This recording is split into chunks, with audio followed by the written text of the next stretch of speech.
Good evening and welcome to this Pasco City Council meeting, this regular meeting of January 21st, 2025.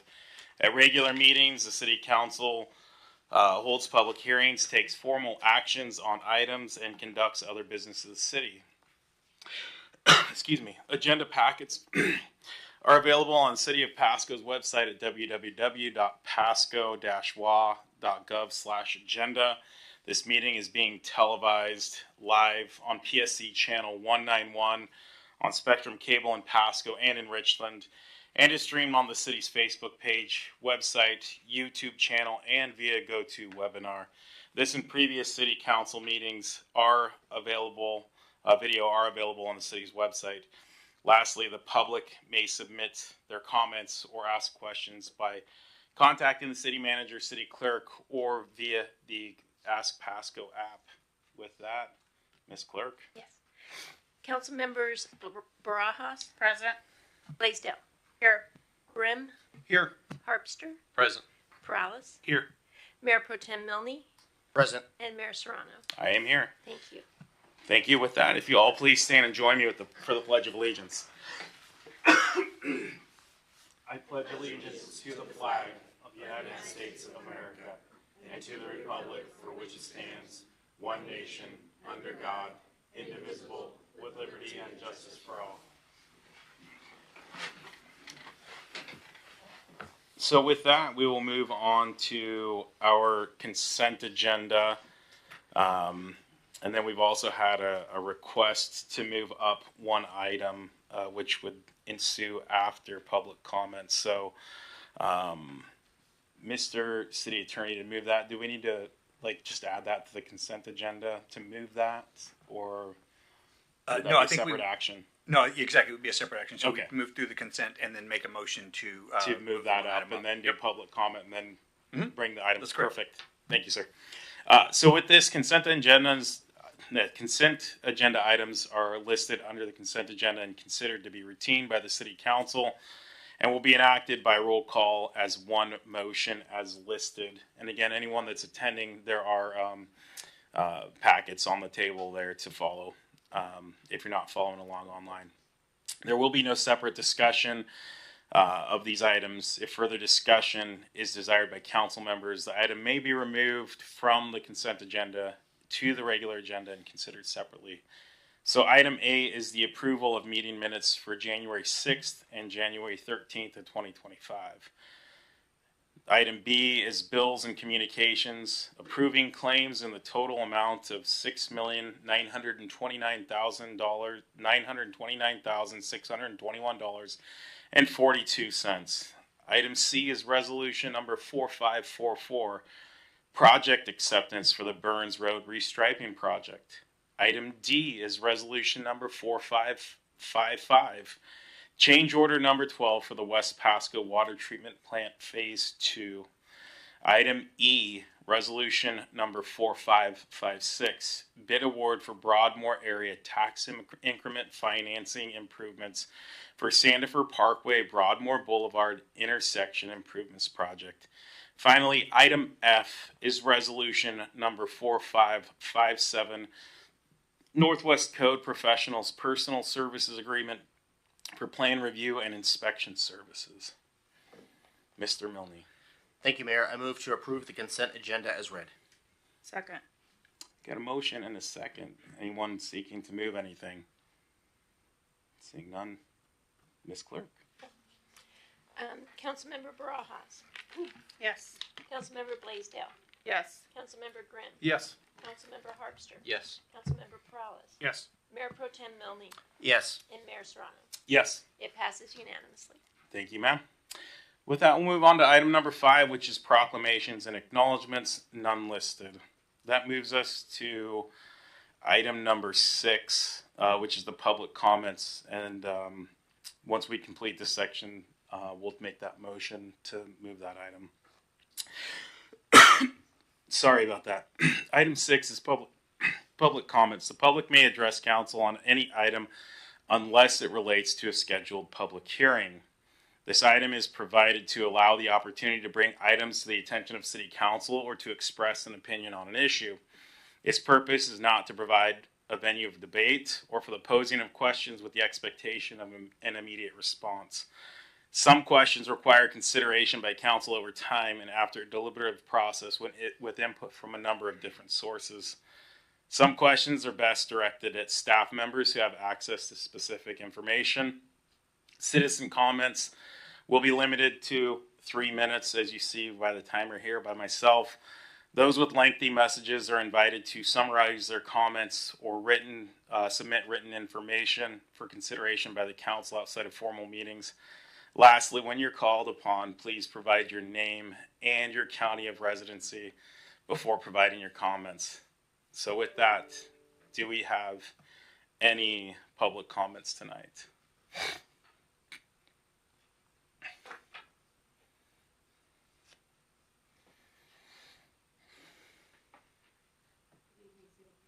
If you push no, there you go. Good evening, City Council. Just a couple of items that have been on my mind about our city. Some of the comments on Sylvester, I would encourage you to increase the speed limit to 35. It is difficult to drive down that road. It's slow, it's congested. We've already had a major accident.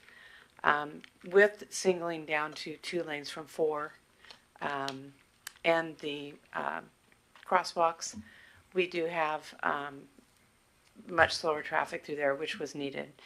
Also would encourage you to look at Court Street. I don't remember if it was Ms. Blaisdell that pointed out we have speeding there. That speeding occurs between 10 p.m. and 2 a.m. And we live right there on the corner of Road 77 and Court by Kings Point. We don't need any more slowing down of speed signs. We need people to monitor and help, I think, probably younger drivers learn how to drive properly. And I would ask the city to turn their attention to that. My final comment tonight is I have sent to several of you that I had the emails for. I understand you have a renewable gas center here, and I would encourage you to think about energy independence our way instead of what's being imposed from the other side of the state. We're simply very different here.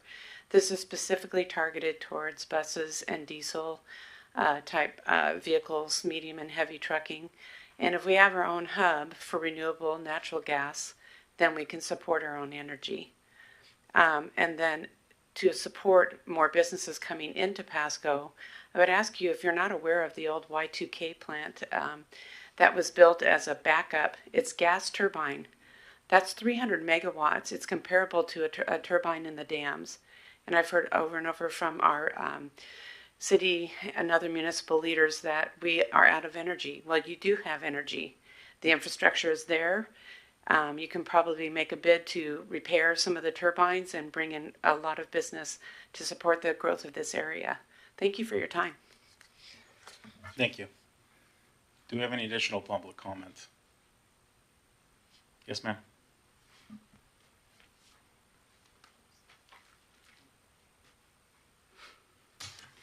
Mary Mahoney, Pasco resident, to Pasco via RCW 42.56. How much money has Pasco and Hayden Homes been fined for the killing and disappearance of our 8 floodplain American bald eagles? Has Pasco been issued a 404 permit from the U.S. Army Corps of Engineers for the floodplain development, including the Riverview East sewer system and for the Road 48 park concept? Also, see Ike Meyer Roundy, City Council, on 5/23/22 for public comments regarding LID and constitutional and tort violations regarding the Pasco Aquatic Center, the CIP budget, homeless shelters, low-cost spay-neuter clinic at Animal Control, or Tri-City Animal Services now, money from WSU for research dogs and cats, and the list of suppliers, including Washington, Oregon, and Idaho, animal welfare violations, including dog runs, and much, much more. See forthcoming email for details. See former Tri-City Animal Control Director Angela Zeiler's quote in the Tri-City Herald, quote, "The dogs euthanized at WSU were ones the shelter would have had to kill anyhow," end quote. See my request for public records to council 12/2/24 and 1/6/25 and more. For more information regarding Tri-City Animal Control and WSU, call WSU President Kirk Schultz, 509-335-4200. Pasco City Attorney Lee Kerr, 509-735-1542. WSU, Dr. Guy Palmer, also with Paul Allen's School for Global Animal Health, at 509-432-3385. Provide the deleted Pasco City Council meeting on 4/1/19. Pasco's Lee Kerr's comments regarding WSU, missing animal control funds, and his approval of due process violations and more. Provide results of the 48 counts of animal cruelty, theft of $375,000, the missing rainy day fund. See Chambers, Hernandez, and Howard, and Angela Zeiler, respectively. Provide the name of the insurance carrier for Pasco and Tri-City Animal Control, new name, Tri-City Animal Services. My comments are for the record and to put Pasco on notice. Thank you. Do we have any additional public comment tonight? Going once? Going twice? Public comment is now closed. Thank you. Before we move to item 7, we had a request to accommodate some of our guests to move item 10A from unfinished business up to this section. Can I get a motion, if anyone so desires, to move that up? I'll make a motion to do that. Okay. Got a motion to move item 10A, presentation draft Tapo Center master plan, to this point in the meeting, with Mr. Perales and a second from Ms. Blaisdell. All in favor, say aye. Aye. Any opposed? Hearing none. With that, we'll move on to item what was formerly 10A. I guess this would technically be item 6B at this point.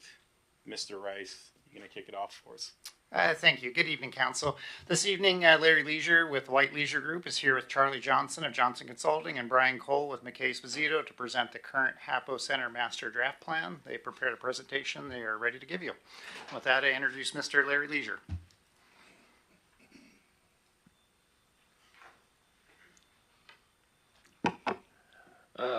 Mr. Mayor, members of the council, Larry Leisure, one of the partners of HWL that we are managing presently, the Hapo Center, and have been involved, it seems like forever. I know you think it's been forever, but we've been working on master plan and have retained the Johnson Consulting Group that has taken the lead in the master plan, along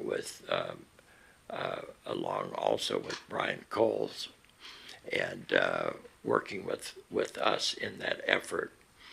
You're the major stockholders in this process, and along with the county commissioners, and we very, very much have appreciated the effort and hours and time that staff and others have given to us through this process since last June. And tonight what we're presenting is an overview of what's going to be happening in the next day. We will be presenting the draft tomorrow of the proposed master plan for your review at the commissioners tomorrow, the other stakeholder, and then at 5 o'clock, which I'm pleased to say that you are represented in the advisory board, the Hapo advisory board meeting at 5 o'clock tomorrow night, where there'll be an in-depth overview of the draft of the study. The intent is obviously that is exactly what it is a draft. It provides the opportunity now for the city and also the region, but really the city and the county, to review, take a look at the two major stockholders. You basically have 100 acres there that between the two equity owners, And so that's what you're going to hear a little bit about, and especially tomorrow night as a start. Then there'll be a number of other meetings happening with the groups to review what has been put together. And we've truly enjoyed working with Mr. Johnson. The city has retained his firm, I know, for some other projects that we've been familiar with and know about, and a number of other studies here in the Tri-Cities. So this has been great. I'd first like to introduce Charlie to give you an overview of the study, and we'll go from there. Thank you, Larry. Thanks. Good evening, City Council, Mr. Mayor. Pleased to be here today. Our work began probably in 2016. We've been working in the sports market and understanding the Tri-Cities market area. We've also worked a lot in Spokane, as well as Yakima, and throughout the western part of the state as well. Our goal here was to take a larger study that was done for the Tri-Cities area and really take that and distill it to answer the question, what should this project be, and what is it going to, how is it going to perform, and what kind of improvements are needed to make it match this study, the prior study that we did.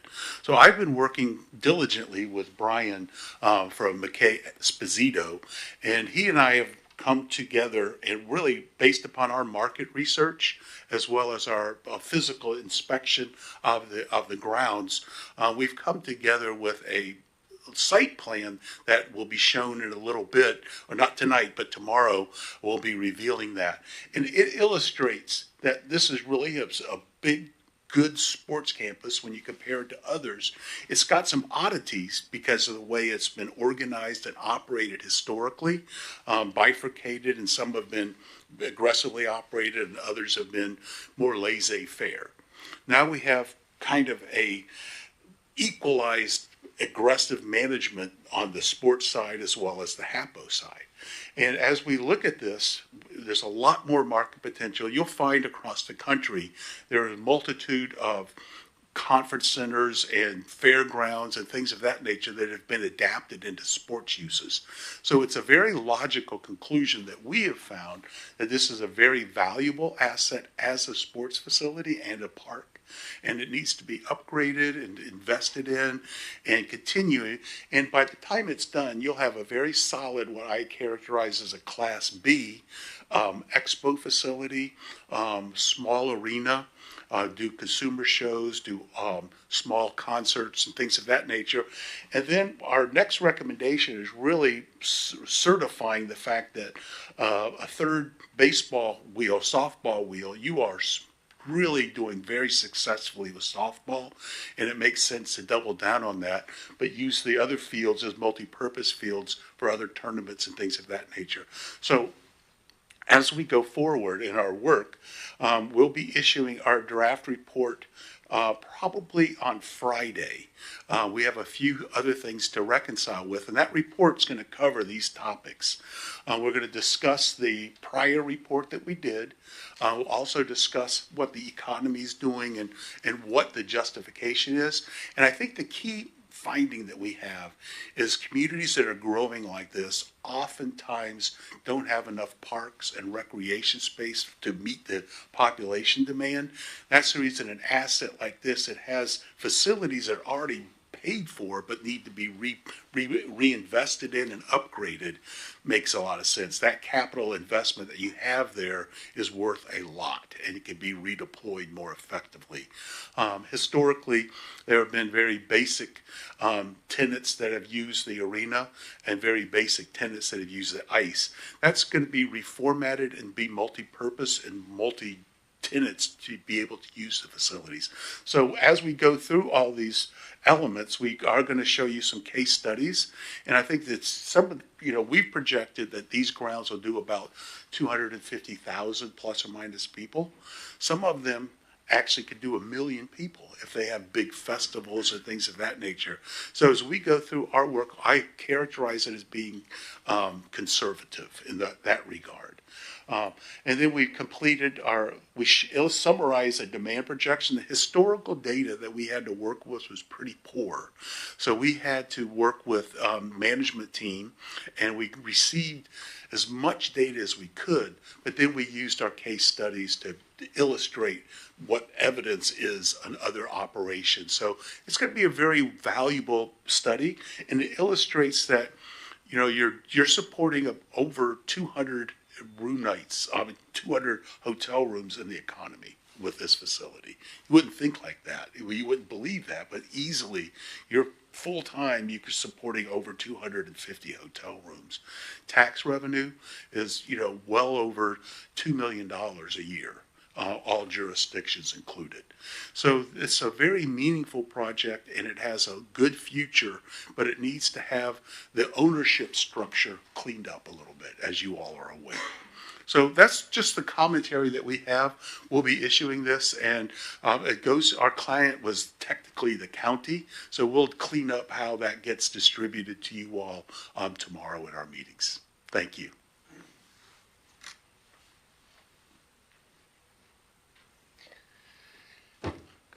Good evening. I'm Brian Cole, and it's great to be here in front of council and mayor. I appreciate your time. As you can see, the team here, I've got a few slides here, and I'm going to kind of go through it a little bit quickly. So if you have questions, please stop me during the presentation. But here's the team between the 4 groups here trying to organize this master plan for you. Probably the thing that's most telling is when we start a process, we want to look at both a couple of items. One is doing an inventory of the existing space, and then come back and do some analysis as part of that. And during that analysis, we're looking for either opportunities or constraints. These 2 steps are preliminary just so we can kind of understand what we have as these assets and then how they're being utilized.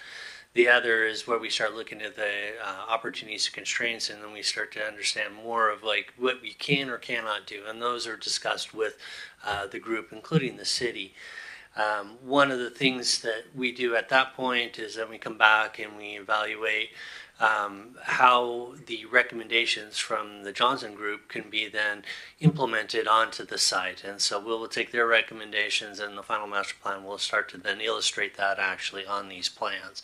So what you're going to see tonight is a really preliminary or the draft of the inventory analysis. And hopefully it gives you a little bit better idea of kind of how we are thinking about the project, and then kind of lays out the framework for the master plan itself. This right here is more of what I'm calling kind of a combination of a land use and current use of the facility. So you can see in the red is our commercial areas.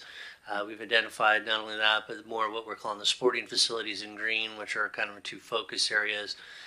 The undeveloped parcels that are both the county owned, and then there's some undeveloped parcels that the city owned recently have sold and are being going through the development process. Probably the biggest thing that we see when we're going through here also is just looking at circulation, both not only vehicular and pedestrian. They're really important to this area, and then also just how people get around on the site. So the next couple of slides here, we're going to walk through the project itself. So the areas in the dark magenta are county-owned, undeveloped parcels. The parcels on the left are more are in the commercial zoning areas, and they have been identified as good, obviously, commercial-based properties, which could house not only restaurants or hotels, but other commercial uses. We were talking today about even like more of a trampoline park. Those types of amenities would add that added value for those people within our community, but also those traveling here to give the kids and parents something to do in the evenings when they're not in a tournament. The other areas you'll see is listed there is above the Hapo Center Arena. This is kind of the leftover portion of the Hapo Center where it has some where the old horse stalls were. They're now being cleaned up and looking at what are the uses in there, and then also on the north side of the building, and then evaluating the sporting complex, which is also not only the existing softball fields, but then also the soccer fields at the same time. One of the big constraints that we have through here as far as development and is the gas line that runs through the property itself. You can see that in the dark dash lines that run through here. Evaluating the parking in general, it seems to be adequate parking for your current uses. Maybe a little short, and we can talk a little bit about that as we go through, but you do have parking for the softball fields, and then Giselle obviously has its own parking. Probably the biggest thing that we saw in looking and evaluating is the circulation. Feel there is a need for increased wayfinding. You get here and you don't necessarily know exactly where you're going to be. If thinking of an out-of-town visitor, not someone who uses the facility all the time.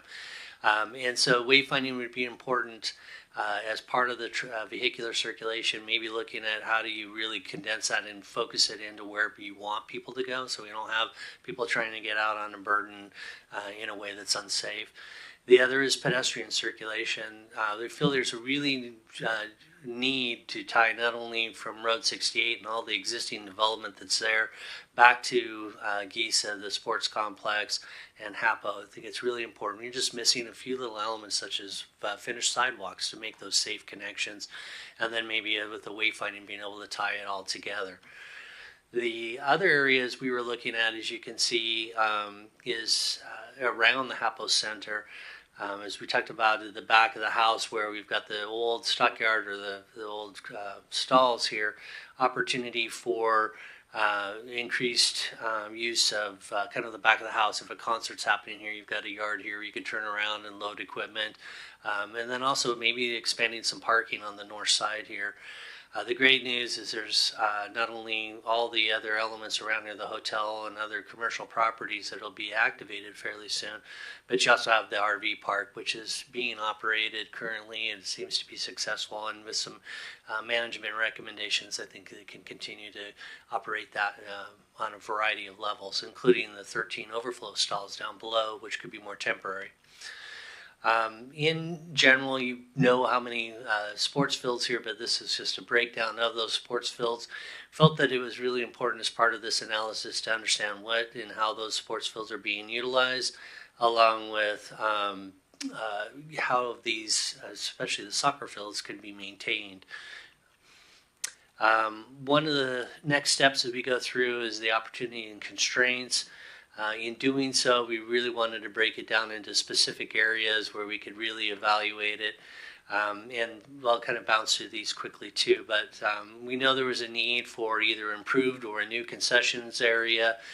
That would include not only that play area, maybe a splash pad, more seating, covered seating, and then also some opportunity to have some food trucks in that area. One of the benefits from that is it would be kind of a central hub in relocation and its proximity to not only the existing soccer fields, but also the parking for the GISA when the stadiums are going and other uses. The other one is really just the soccer fields. I think there's opportunity to whether it's go with a synthetic tire for us or sand-based field system to really extend that play time and the quality of those fields. So doing that will help when it comes to tournament time to attract those teams. The other is between the commercial properties on the north side here are opportunities to not only increase traffic to the area in general, but provide those services that the recreation folks are going to be looking for. When we get into in and around the HAPO Center, we're starting to give a nod to a couple different things here.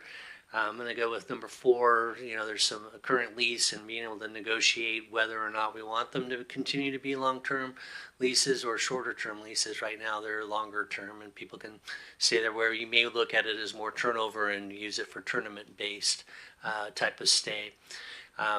I'm going to just jump on a couple of these others. 12 is the laydown area that we were showing, and then 5 is a second ice rink. There's a desire and a need for a second ice rink within the community. As part of this process too, we're evaluating not only, you know, the parking situation, because we're trying to understand how many stalls are existing and what would potentially be needed as you grow and you continue to expand events.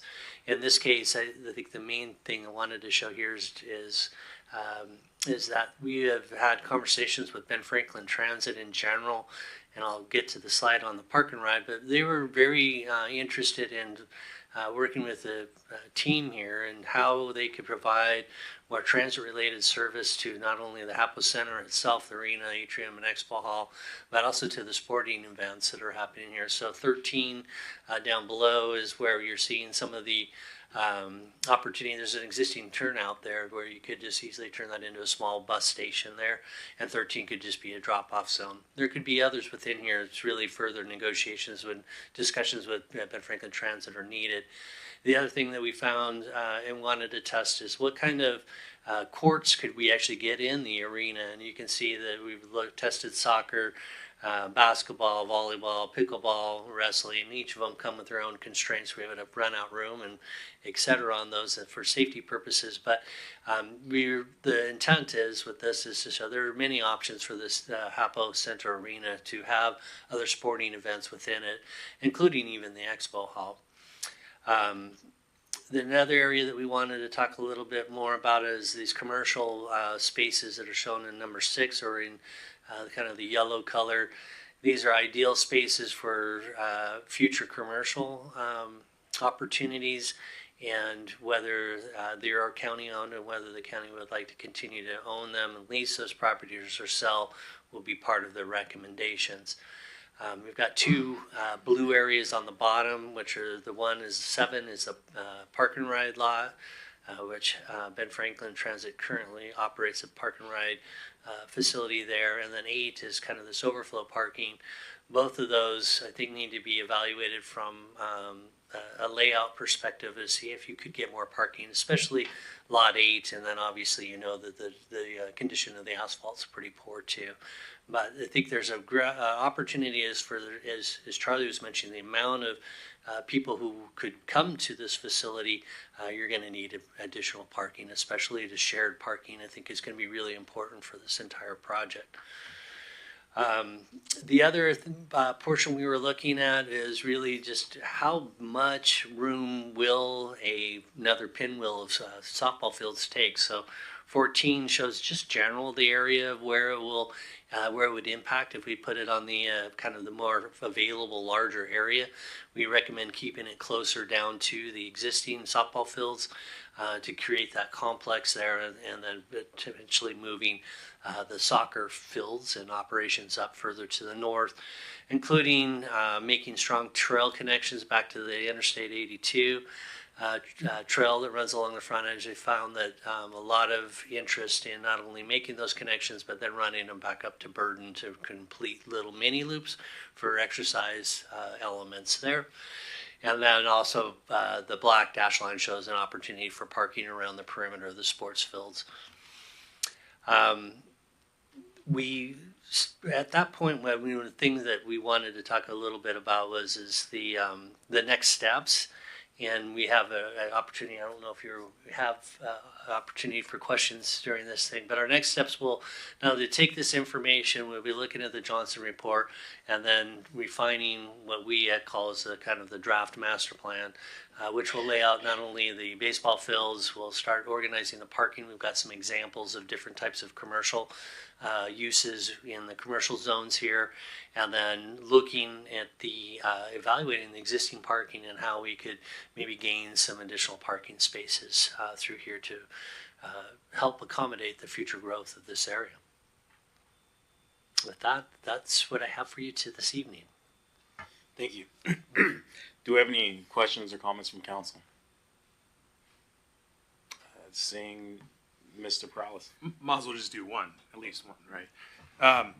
So I guess in the beginning, it was noted that so the master plan is it's looking into making this kind of a utility sports complex. So sports would be the kind of main theme, but also tie in the expos and the trade shows that we've been kind of doing. Yeah, more of an events facility on the Hapo side, right, where you have those, and then the sports complex on the side. And then on the perimeter, all the support services that would help support the development itself. So commercial buildings, hotels, restaurants, bars, those types of things. But that wouldn't negate us like looking into having, country music shows or things like that. We could kind of do it, but it would just be kind of in the background. But this would be more or less leaning into that sports theme type of thing. Okay. Correct. And we have been evaluating also just the events building being more of those concerts, those types of venues, and then if there was flexible space, then obviously in the rest of the green space, other types of festival activities could occur. It could be a wide range of things, including small concerts. Right. Yeah, I like the idea of a second rink because we don't have kind of a community ice rink. You can use one. They have one over there by the Toyota Center, but it's mostly used for hockey. I think that would really bode well for our community, especially with like Winterfest and stuff. Kind of give us better identity. Okay. Well, I'll see my questions for tomorrow, but it was a great presentation. Thank you. Thank you. Thank you. Mr. Harpster.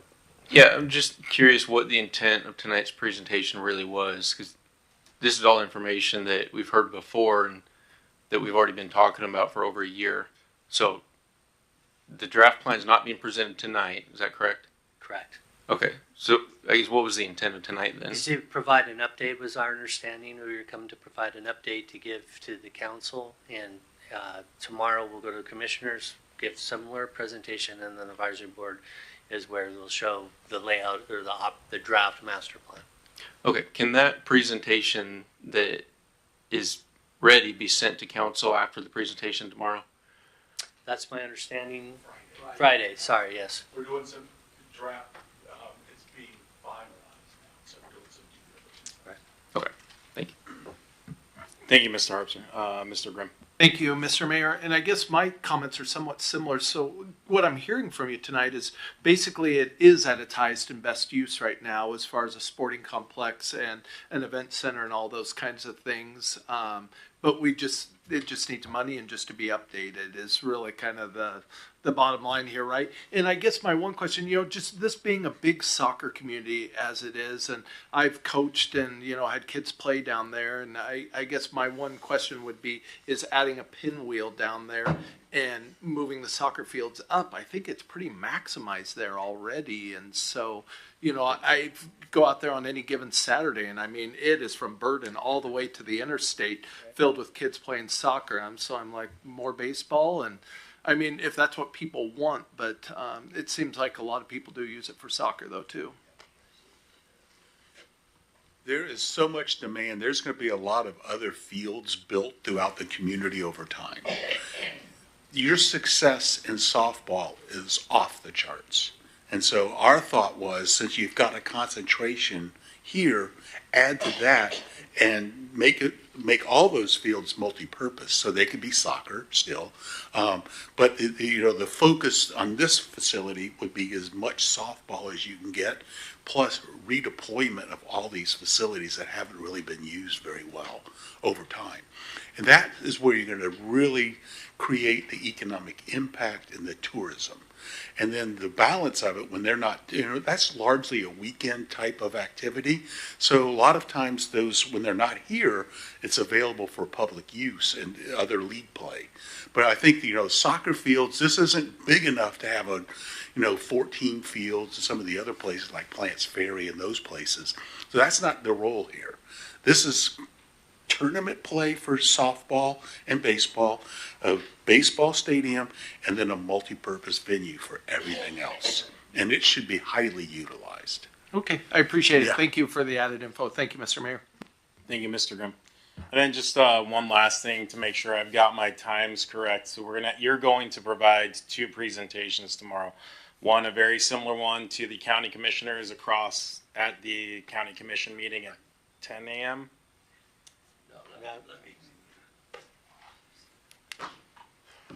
Pardon me. We were asked tonight to come in and provide 10 or 15 minutes. Right. I'm just trying to make sure so, people know what's happening tomorrow. No. Yeah. And I definitely want to answer your question. So tonight it wasn't to present the full study tonight to you, and we we signed the agreement with Mr. Johnson in June of this year and starting the master plan with the groups. So that's number one. Number two, tomorrow it will be the full study will be presented to the county commissioners in the morning. And then the 5 o'clock meeting will be with the advisory board, sharing all that with them at the same time. So we're obviously open. The only reason 2 extra days was to bring some of these other drawings and activity together and working together with them. And we're very anxious to have again a full overlay. Obviously, we invite all of you tomorrow night as well, and some of you are already going to be there. But we appreciate that. Excellent. Yeah, my sole purpose was to make sure anyone following along that wanted to attend either the commissioners meeting or couldn't make it had the information for tomorrow at 5 p.m. at the Hapo Center. Absolutely. So that folks know where to go tomorrow if they can make one or the other or both. It'd be great. So appreciate your time, appreciate the information. Thank you. I don't see anything further. Hopefully most of us or some of us will see you tomorrow. With that, we're going to move back to item number 7, which is reports from committees and or officers. Do we have any reports, Mr. Grimm? Thank you, Mr. Thank you, gents. Oh, sorry. Go ahead. Thank you, Mr. Mayor. I attended the BFCOG meeting on Friday. Kind of the big issues, they released kind of some of the results of the traffic studies they've had in the area, which was really kind of interesting. Some of the highest traffic areas within the Tri-Cities, of some of which we can imagine where they were. And also the other big thing to come out of there is just the call for projects to get on this year's list to be advocated by our state legislature. And I would like to call out Director Sarah for getting 2 of our projects on it last year, the Road 76 overpass and the A Street the A Street interchange study done, and just hoping we can get perhaps both of those on there again would be amazing. And then I also attended on Thursday the Franklin County Emergency Management meeting. I sent all of you an email of the notable emergencies from this last year that were here in Franklin County, including tornadoes and earthquakes and an anhydrous ammonia release at Hanford, among other things. And so I thought you guys might be interested in some of those events, so I forwarded on to you. So thank you, Mr. Mayor. Thank you, Mr. Grimm. Mr. Harpster. Yeah, I attended the Mid-Columbia Ag Hall of Fame last Thursday, sponsored by the Port of Pasco and Pasco Chamber of Commerce.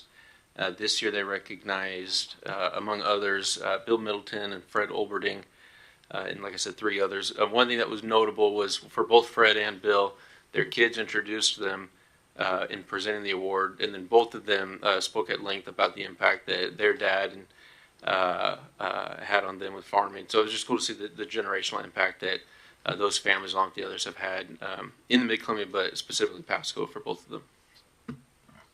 Thank you, Mr. Harpster. Mr. Milne. Thank you.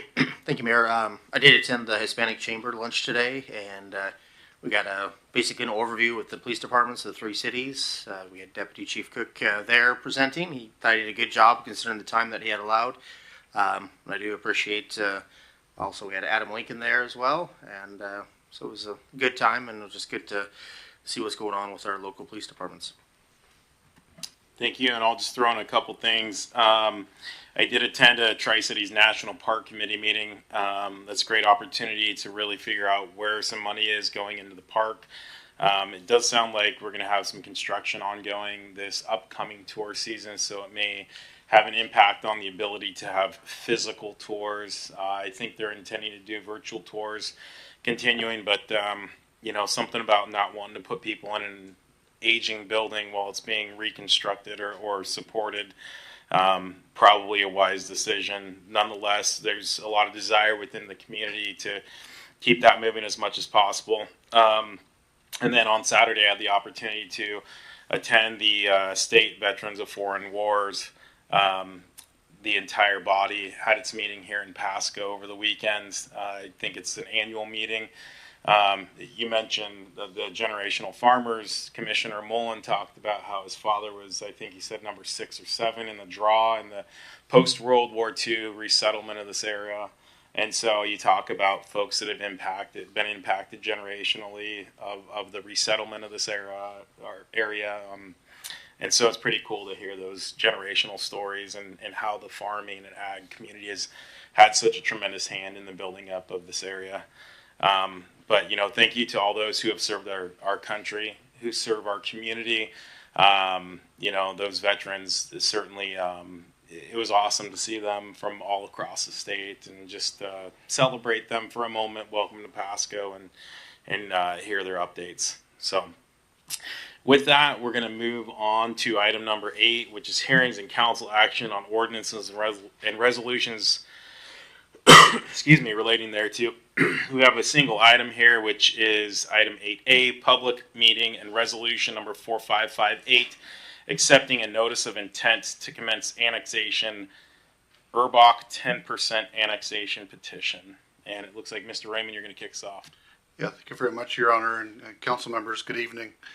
The owners of the property that constitute the Urbach Cow Trail Road annexation have indeed filed a notice of intent to petition the city of Pasco to annex the subject property. The clicker's not working, so we'll just go with next slide, please. There we go. The property under consideration is located east of Road 68 and south of Cow Trail Road, and comprises approximately 11.3 acres, at least as initially requested by the initiators of the petition. Next slide. The subject property is designated, and that is the amended request that we'll get into. Next slide, please. Oops. Interesting. Okay. The subject property is designated as residential low density per the City of Pasco Comp Plan Future Land Use Map, although it is adjacent to mixed commercial residential to the south and commercial to the north. The property across Road 68 to the west of the subject annexation area is within the city limits and is zoned R1, low density residential. Just to the northwest is Zone C3 General Business District, and the property to the southwest is Zone R3 Medium Density Residential. While the specific properties under consideration do not constitute a wholly surrounded island in and of themselves, they are part of a relatively small grouping of properties that are completely surrounded by the city limits, which makes this potential annexation a natural expansion. Existing utilities are currently located adjacent to the southwest corner of the property. Additionally, nearby developers both to the west and the east are beginning to plan and design utility and roadway improvements so that in the near future, the pieces to the infrastructure puzzle will start falling into place. We are recommending, again, that the City Council expand the boundary of the annexation to include parcel number 115120020, which, as you can see, is in the very corner of Road 68 and Cow Trail Road. And we continue to reach out to the owner, but understand that the individual that we need to speak to is currently out of town, but we'll continue to reach out to them and see if they determine whether they would voluntarily sign on to the petition as it moves forward. At this time, staff is requesting that the City Council adopt Resolution 4558, accepting the intent to petition for annexation and formally open the annexation proceedings based on the expanded boundary, and to determine whether simultaneous adoption of zoning and or assumption of city indebtedness will be required. Thank you. Thank you. Do we have any questions or comments of staff here? Mr. Prowse. I just had a question in regards to the two different motions. I guess what's really the difference? Because I really didn't understand. The only difference is the inclusion of that one additional parcel on the corner of Road 68 and Cow Trail, and the addition of Cow Trail Road itself into the annexation area. That's it. Thank you. Thank you. Seeing no further comments, I'm going to now conduct the public meeting with that. Do we have any public comments on this matter? Going once, going twice, third time. Seeing none, I'm going to close the public meeting.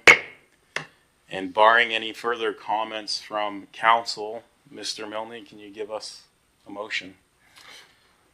So I assume we're going to move on with motion B. Is that, or? I think that makes sense. Okay, so let me move on to motion B. I move to approve resolution number 4558, accepting a notice of intent to commence annexation proceedings for the Urbach annexation, providing a determination on the boundary to be annexed, which includes parcels number 115150079, 115150089, and 115120020, and portion of the right-of-way of Cow Trail Road, and whether simultaneous zoning and assumptions of bonded indefiniteness will be required. I will second that. We got a motion and a second. This one doesn't require a roll call, correct? It is a public meeting. Okay. All in favor, say aye. Aye. Aye. Any opposed? Hearing none, that passes unanimously.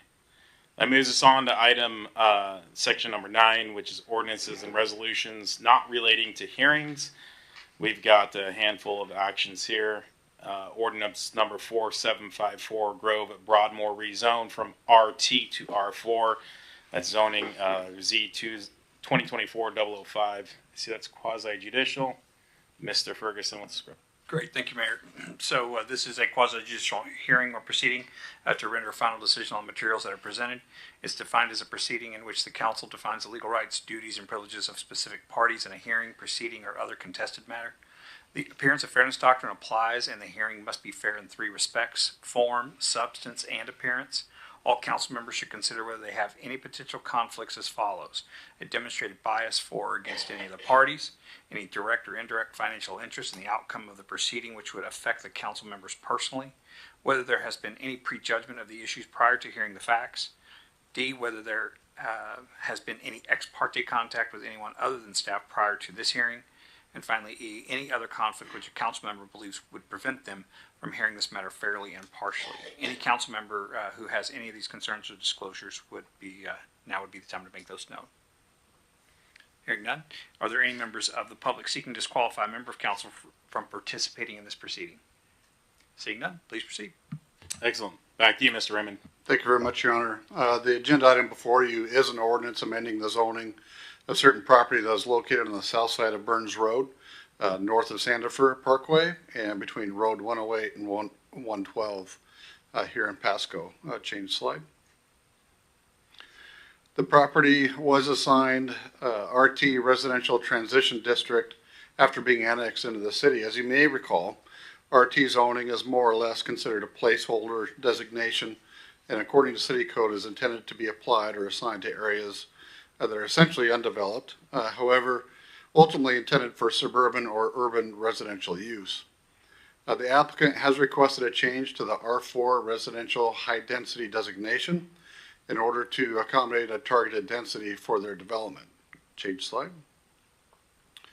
The comp plan designation for the property is residential medium density, where zoning designations R2 through R4 are allowed. Additionally, residential development of 6 to 20 units per acre are permitted. The utility infrastructure in the area is anticipated to accommodate the various densities in the city comprehensive plan, and the applicants will be required to extend utilities in conformance to the city design standards and plans. Next slide, please. The hearing examiner held the open record public hearing on December 11th, 2024, and subsequent to that hearing, based on findings and conclusions as included in the agenda report, submitted a recommendation for approval of the requested rezone.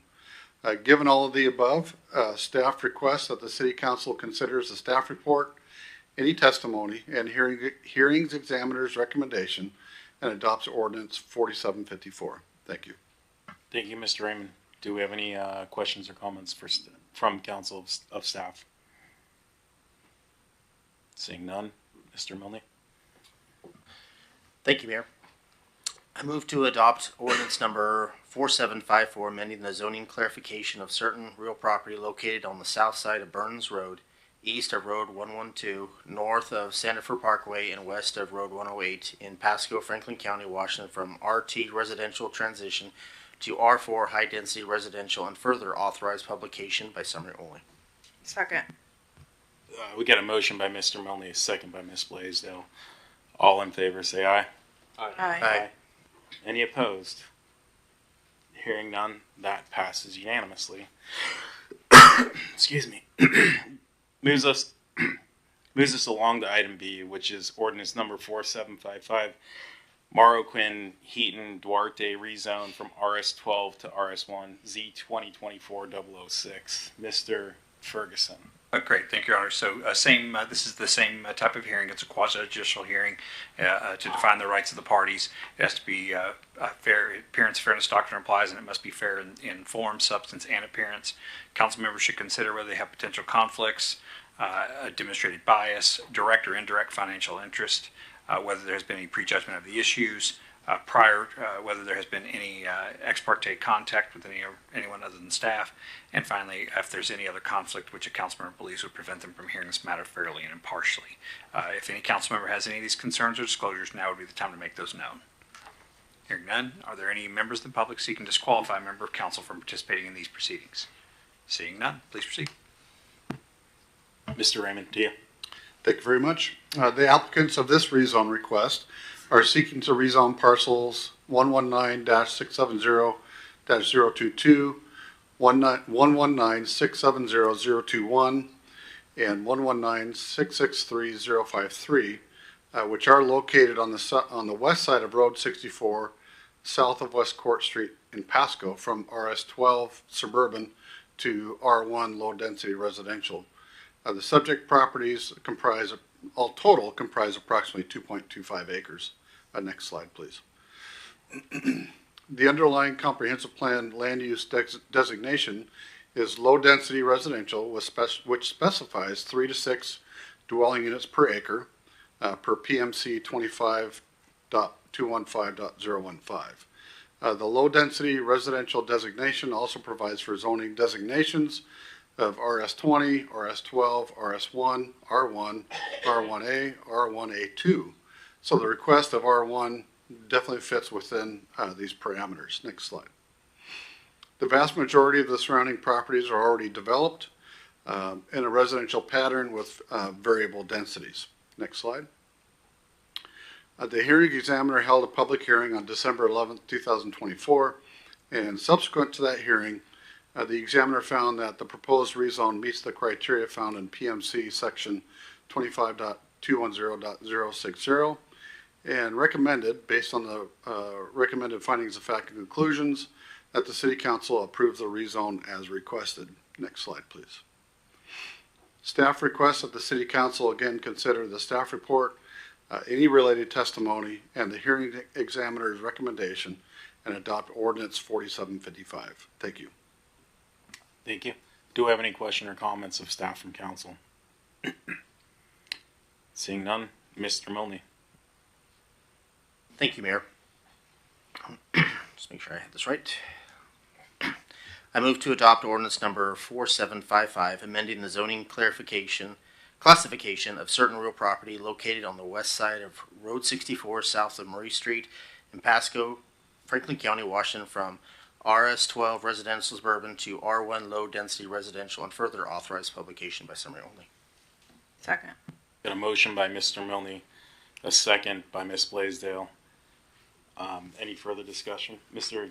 Grimm? Thank you, Mr. Mayor. I will vote in opposition against this. We, reading the staff report and everything, heard from numerous residents, constituents of mine in that area who think that it's going to drastically, and I think they have good reason to believe that it's going to change the character of the neighborhood, add congestion that really wasn't planned for at the time of the neighborhood being planned, and so it is for that reason that I will be a no vote this evening, Mr. Mayor. Thank you, Mr. Grimm. Any further, Mr. Milne? Yeah, I just want to reiterate what Councilman Grimm is saying. I know being in a district in West Pasco, there's times where you buy a house, it has a big yard, and then they put developments right there. I realize that sometimes progress does happen, but you basically buy a piece of property and you hope that your surrounding stays the same because you like the low traffic, you like being able to walk your dog and have a big yard versus having a bigger yard and then having 10 neighbors now next to your property. So in this respect, I do believe that we should listen to the constituents, even though it's not my district. I do feel for those people, and I will be a no. I feel it's the right thing to do, and I'd ask the other council members to agree on that. Thank you. Thank you, Mr. Harpster. Yeah, I'll just once again make the point that if the land use designation allows the proposed zoning, then we would be setting the city up for liability to vote no against our own comprehensive plan and allowed zones. So I would just encourage my colleagues up here to vote yes on this rezone, which our staff recommended yes on, and the hearing examiner that we've hired to run these hearings for us also recommended yes. Thank you. Any further comments? Seeing none, I think we should be able to do this with just a voice vote. Hopefully it's not too mixed. All those in favor say aye. Aye. Aye. Yes. All those in favor say nay. Nay. Nay. It sounds as though it passed with a 4-3 with a dissension of Graham, Milne, and Perales.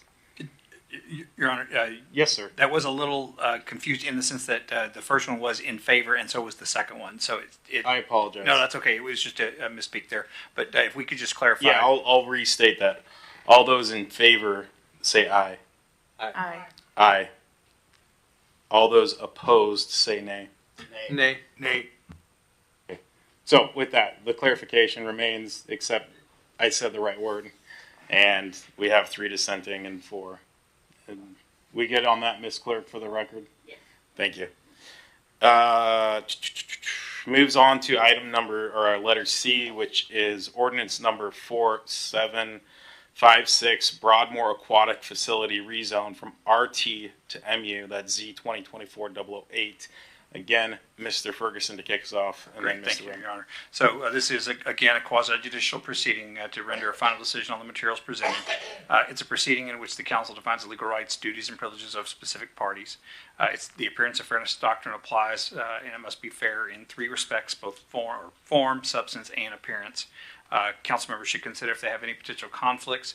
A demonstrated bias for or against the parties. B, any direct or indirect financial interest in the outcome of the proceeding. C, whether there has been any prejudgment of the issues prior to the hearing. And or D, whether there has been any ex parte contact with anyone other than staff prior to this hearing. And finally, E, any conflict which a council member believes would prevent them from hearing this matter fairly and impartially. If any council member has any of these concerns or disclosures, now would be the time to make those known. Hearing none. Are there any members of the public seeking to disqualify a member of council from participating? Hearing none, although I do need to, just for clarification, disclose that, so as the city attorney, I also represent the PPFD, who is the applicant in this matter. I have had no interaction with them on this application. I'm aware of it. I have been made aware of it.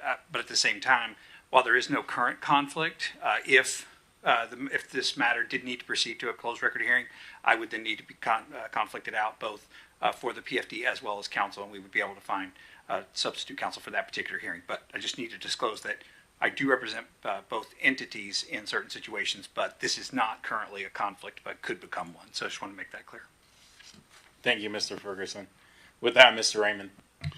Thank you very much, Your Honor. And I promise this is the last rezone request of the evening. Okay. This particular rezone request is being brought in order to accommodate the Broadmoor Aquatics facility as designed and to fit the intended use of the entire parcel. The subject property is located west of Road 108 right-of-way between Sandifer and Harris Road within the Broadmoor Overlay District and is currently zoned RT residential transition. The proposed project had multiple options to consider when identifying the appropriate zoning assignment. The proposed use didn't present problems per se. However, the proposed zoning district will allow for a taller building height that is desired for this property. Given that, the applicants have requested MU mixed use. Next slide, please. The underlying comp plan map designation is mixed residential commercial. As such, the mixed use zoning is appropriate and in keeping with the overall intent of the Broadmoor Overlay District. Next slide. The property to the west is still zoned RT, and the property to the east of the subject site across from Road 108 is C1 Retail Business District. Next slide. On December 11th, 2024, the hearing examiner held an open record hearing, and subsequent to that hearing, the examiner recommended that the City Council approve this zone change request as well. At this time, staff requests that the City Council hold the closed record hearing, consider any testimony, hearing examiner recommendation, and adopt ordinance 4756, amending the zoning designation of the subject property from RT residential transition to MU mixed use. Thank you. Thank you, Mr. Raymond. Do we have any questions or comments from council of staff? Seeing none, kicks to you, Mr. Milne. All right. Thank you, Mayor. I was trying to read another email. Sorry about that. Yes, so we'll go on to yes. Sorry about that. I move to adopt ordinance number 4756, amending the zoning classifications of real property located on the east half of southeast quarter of Section C, Township 9 North, Range 29 east of the Willamette Meridian, west of Road 108, right-of-way north of Harris Road in Pasco, Franklin County, Washington, from RT residential transition to MU mixed use, and further authorized publication by summary only. Second. Got a motion by Mr. Milne and a second by Ms. Blaisdell. Any further discussion? Seeing none, all in favor say aye. Aye. Aye. Any opposed say nay. Hearing none, that passes unanimously. With that, we'll move on to item D, which is resolution number 4559, Road 40 East Extension Settlement Agreement and Right-of-Way Acquisition with Colbert LLC. This looks like it comes from Miss Sarah. Good evening, Mayor and Council members. We are presenting to you an agreement that will allow for the acquisition of about 10,000 square feet from Colbert LLC. And this is for the construction of the Road 40 East project. We're seeing a map of where that project is located. And this is the area that will be acquired through this agreement. And the agreement includes the terms that were negotiated, both the payment for the land, transfer of land, and some conditions related to development of the parcel, and others that were explained to you in December of 2024. So with that, and in order to be brief, I would be happy to address any of your questions. Excellent. Do we have any questions or comments from council, Ms. Sarah? Seeing none, Mr. Milne.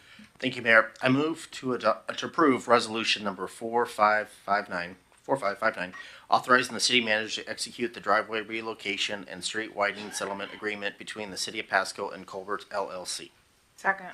Got a motion by Mr. Milne, a second by Ms. Blaisdell. Any further discussion with council? Seeing none, all in favor say aye. Aye. Aye. Any opposed? Passes unanimously.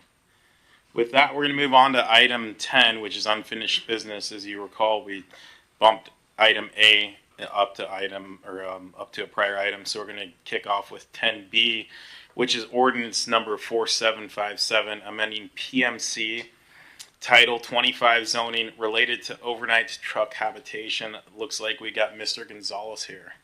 Thank you, sir. Good evening, Mayor and members of council. Tonight, staff is presenting, as attached to the staff report, ordinance number 4575, which proposes amendments to the municipal code to address and accommodate overnight truck parking and habitation. This ordinance formally introduces a new chapter, 25.163, establishing designated areas and the zoning regulations or standards where truck drivers may park and reside in their vehicles overnight. A little bit about the ordinance, just a quick refresh. This ordinance is an attempt to support freight operators and businesses while addressing a shortage of safe parking across the region. Both Planning Commission and the Pasco City Council have both worked on this proposal over the last year through several iterations, including multiple public hearings and workshops. We last presented this item to City Council on January 13th, 2025, where staff has updated the ordinance attached for your review this evening. With council direction, the following have been addressed. The proximity buffer to residential uses, parks, and schools has been reduced to 250 feet. And the parking lot striping and sizing requirements have been removed. These changes are in addition to the previous revisions made to the ordinance, which also include allowance of this use in the C3 zone, which is the general business district zone, prohibiting the use in the Interstate 182 overlay district, allowance of gravel surfacing as a parking lot option, a reduction of the maximum stay to 48 hours in a 72-hour period, and removal of the on-site management, waste collection, and landscaping requirements. So ordinance number 4575 is attached to the staff report for council review, and myself and others are here to answer your questions, if any. Thank you. Thank you, Mr. Gonzalez. Do we have any questions or comments of Mr. Gonzalez or other staff? Mr. Prowlis? I don't have any questions for staff. I just wanted to make one last ditch effort to see if we can get rid of that 80-foot setback.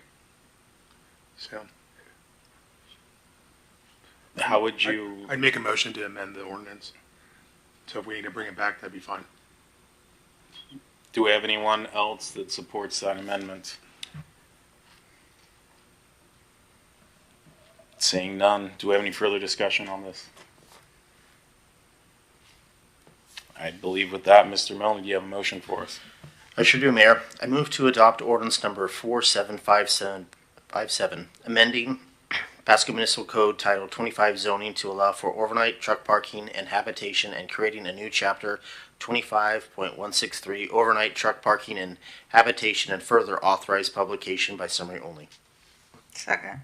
Got a motion by Mr. Milne, second by Ms. Blaisdell. Any further discussion? Seeing none, all in favor say aye. Aye. Aye. Any opposed? Hearing none, that passes unanimously.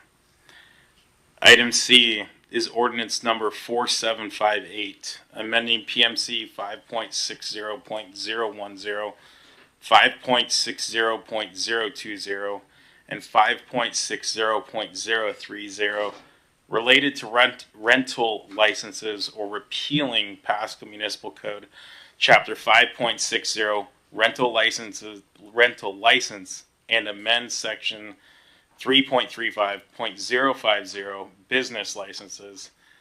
We got this from Ms. Sigdell, I believe. Yes, thank you, Mr. Mayor. The option, the choices that you have in front of you today are essentially to revise the program overall and provide some incentives for landlords who are taking good care of the property and are keeping it in good shape where they're passing the inspections. So we would revise the frequency of inspection. Currently, it's every 2 years. We would revise it to every 3 years. If you pass 2 inspections or have passed 2 inspections in a row, and also are a new building, we would go out to every 6 years. Otherwise, you can repeal the whole rental license program, and we're also recommending with that we would also rental inspection program and rental licensing program. So it would be both, so that there's not a confusion for our rental license holders. And with that, I'm open for any questions that you might have. Thank you. Ms. Blaisdell. I just want to make note, Mr. Ferguson, there should not be any legal ramifications if we were to go this route, correct? You couldn't get me to agree with that statement if you put a gun to my head. So no, I will never say that. But I will say this: that based on the efforts of Ms. Bichon reaching out to our insurance company and other sources that we've tried to address. We don't see any major concerns, but obviously can't make any promises. But it appears that we are going above and beyond what the state law requires. So typically, when you don't do something that you're going above and beyond, you shouldn't have more exposure. So we've looked at it. We don't think that there's anything there. Our insurance company doesn't think there's anything there. But yeah, it looks to be as safe as it can be. Thank you. So I'm going to go ahead and ask the same question, slightly varied. In the research we conducted, did we see any issues where a city adopted an ordinance and then walked it back and then incurred liability?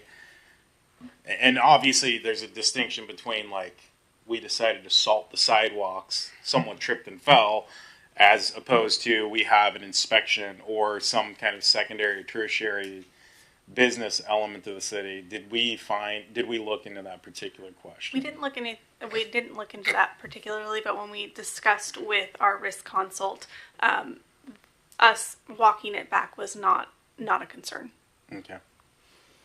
And just to, I think the point I think you're getting at, Mayor, is if there's, and this isn't really a situation where, because you created a program, you created some kind of reasonable reliance, and so that people invested and did certain things that they could potentially, they assumed that was going to be part of a regime or a change that was going to be permanent and go forward forever. This really appears to be a situation where, for a period of time, this program really was an effort to curtail a specific activity, and it sounds like, and again, I don't know all the specifics. It sounds like it's done a good job of that. It sounds like, obviously, now the council feels like that use is no longer there. So it doesn't sound like that there's anything that could potentially come back on us. But obviously, you never know. Sure, I don't need a crystal ball, and I don't want to put anyone on the hook for that. I think I just want to make sure, as we've reviewed these things, that we've kind of covered the bases to not invite liability, so to say. Mr. Graham, I see your light. Thank you, Mr. Mayor. Just to recap too, I have no doubt that this was started with the very best intentions, and I have no doubt that our staff ran this to the best of our ability. All the examples we've been shown would not have been prevented by our current program. I will continue to advocate on behalf of tenants that we should be a source of information and intervention when there are violations, but it should not be the taxpayer's responsibility to do the job of landlords and upkeep their property. I don't believe that putting landlords on some type of reward system and going to that amount of frequency really amounts to anything. I would also like to remind everybody that we just passed a budget using over $10 million worth of reserves, and eliminating this unnecessary overreach of government represents the one opportunity that the majority of this council has had to reduce the size of government and shrink its scope into our lives over the last year. So, thank you. Thank you. Do we have any further discussion here? With that, Mr. Milne or anyone else that would like to make a motion? I would love to make this motion, Mr. Mayor. Are you okay with that, Mr. Milne? Thank you. Mr. Graham. Thank you, Mr. Mayor. I move to adopt ordinance number 4758, repealing the Pasco Municipal Code, Chapter 5.60, rental license, and amending the Pasco Municipal Code, Section 3.35.050, related to business licenses, and further authorize publication by summary only. Second. Got a motion and a second. Just for anyone following along at home or in the audience, that would be a motion B, as in Bravo. So, any further discussion here? Seeing none, all in favor say aye. Aye. Aye. Any opposed say nay. Nay. Sounds like it passes 5-2 with Milne and Barajas dissenting. Did I get that correct? Okay. With that, we'll move on to item D, which is Court Street traffic analysis, second opinion. Once again, Miss Sarah. Good evening, Mayor and Council members. We are presenting to you the results of the second opinion performed on the traffic analysis for Court Street, the western link of that corridor. It is from Route 96 to Harris Road. And for that purpose, we have entered into a contract with PBS Engineering, that is a local firm with a traffic engineer that specializes in traffic calming and traffic measures, has lots of experience in Pasco, as well as on the west side of the state where traffic calming is more commonly applied. So with that, I would like to introduce our speaker for tonight, John Mannix with PBS, and he will be online. John, can you hear us? Yes, I can. The floor is yours. Thank you. Okay. Thank you, Maria. Hi, I'm John Mannix, Senior Traffic Engineer with PBS Engineering and Environmental. I'm here to provide the second opinion on the Court Street Traffic Analysis Report by CivTech. Next slide. As an introduction, a little bit of background on PBS and myself. PBS has been providing engineering services in Pasco for 25 years. In the last 15 years, our traffic engineering team and I have been providing a wide variety of services, from preparing and reviewing TIA reports, traffic impact analysis, designing traffic signals, and a variety of other services as well. Previous to PBS, I was the neighborhood traffic engineer for the City of Vancouver for 15 years, which included managing citizen requests, speeding complaints, traffic calming programs, and bicycle and pedestrian improvements. Next slide. As background to this presentation, CivTech prepared a report to address the request for changing the speed limit on Court Street in the vicinity of I-182 and Road 96. City Council requested a second opinion of someone with more local experience. Staff reached out to PBS. Our evaluation included reviewing the CivTech report, listening to the City Council comments on the topic. We reviewed the police department and other traffic data, reviewed a variety of traffic calming alternatives, including passive traffic calming, which I'll go over later in this presentation. Next slide. Bicycle activity on the section of Court Street was of particular interest, and we noted that this by our staff that live in the area, who both live and ride on this corridor, and they noticed that there is a lot of bicycle activity. We also reviewed the crash history of Pasco's local road safety plan and more recent crash data. And in December 2024, we submitted our Court Street Speed Survey Review Report. Next slide. So some of the key findings from our report. CivTech's report was essentially correct that the posted speed limit is in line with the national standards related to the 85th percentile. But based on the city's complete streets policy, lowering the speed limit will make the streets both safer and more inviting for all users of the street, including bicyclists and pedestrians. For example, we conclude that the existing crosswalk on Court Street between 96th and 100 could use further upgrades, with possible traffic calming and or streetlights. And if the city did not install traffic calming, such as traffic circles or islands, they're not a good fit due to the bicycle activity on the street. And I'll go into that a little more in detail later. Next slide. What we didn't cover was long-term improvements. So we know that the city has evaluated long-term urban upgrades to this section of Court Street. But we did look at the Sylvester Street Road Diet as a project as a good example of a future build-out alternative. And after looking at the collision data, I believe that Court Street is a good candidate for a future road diet. I'm assuming you're familiar with that terminology, but how I'm using it as a road diet is a change in the roadway where you take a 4-lane roadway and you reduce it down to 3 lanes And road diets have proven very effective in safety improvements. Next slide. Yeah.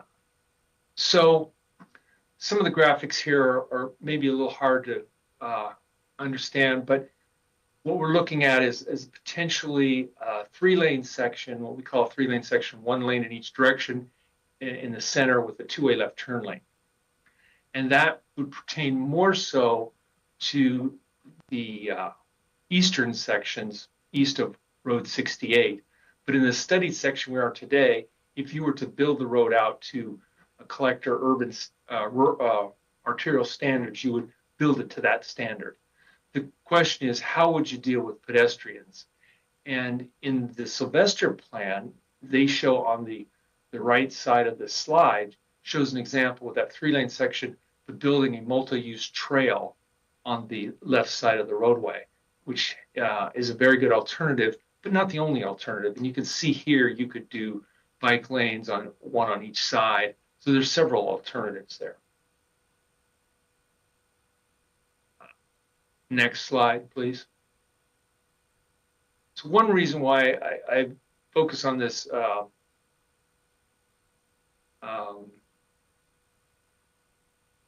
why Court Street is a good example of, or a good candidate for a road diet, is because of the collision data. And this graphic is right from the local road safety plan.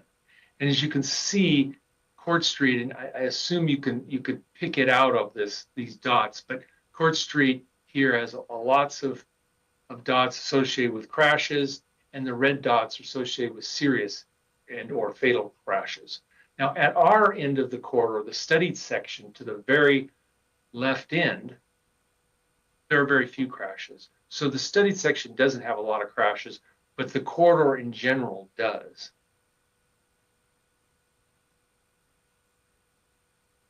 Next slide, please.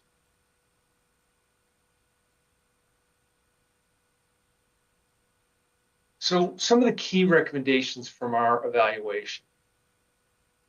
First, you would start with passive traffic calming, which is essentially low-cost, near-term improvements to reduce speeding without resorting to more expensive, more controversial active traffic calming. More to come on that concept of active traffic calming. Passive traffic calming would include reducing the speed limits to 25 miles per hour between Harris and Road 100 and 30 miles per hour between Road 100 and Road 96. Install the speed feedback signs as recommended by both CivTech and the local road safety plan. And a key change to what's come up is narrow the travel lanes to allow for a buffered bike lane. And in this, really the only risk here is maybe not meeting the expectations of some of the individuals.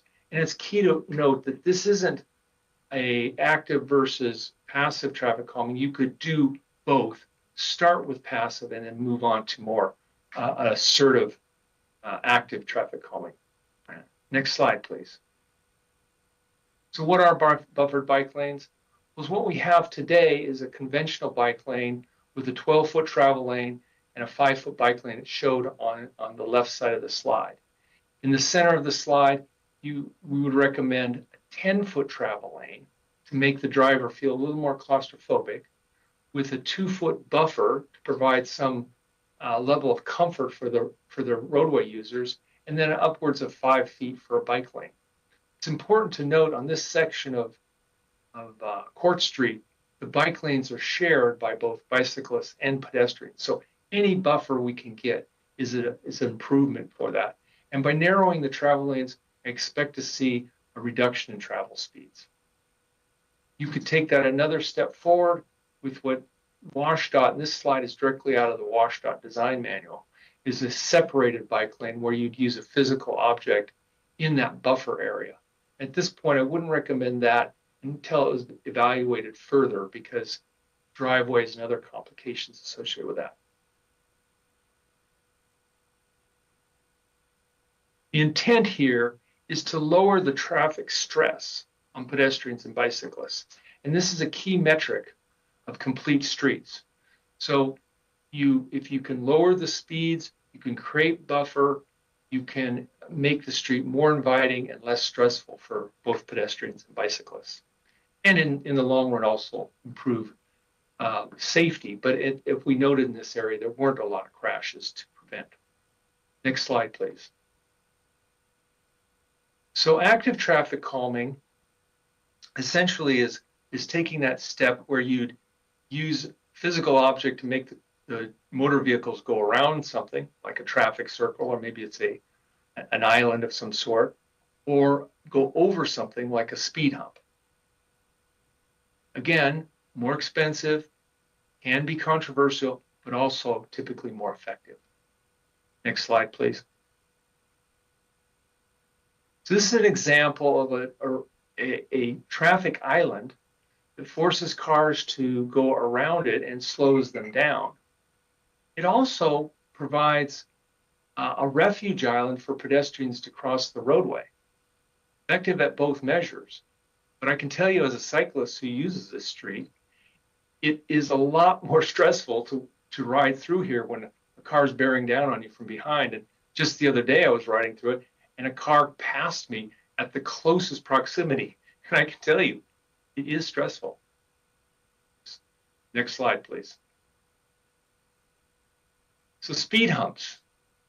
I'm using the term speed hump generically to cover speed humps, speed cushions, raised crosswalks. They all have a similarity here.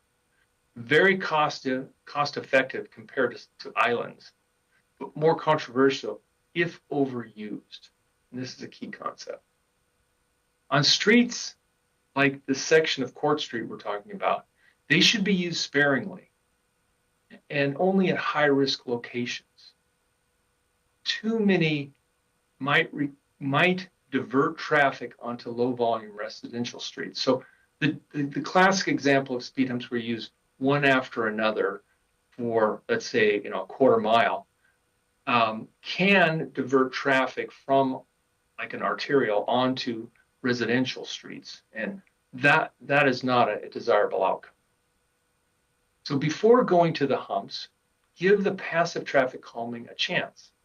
Measure before you install it, give it 3 months of trial, measure again later, and if necessary, you can always use speed humps or some other traffic calming measure.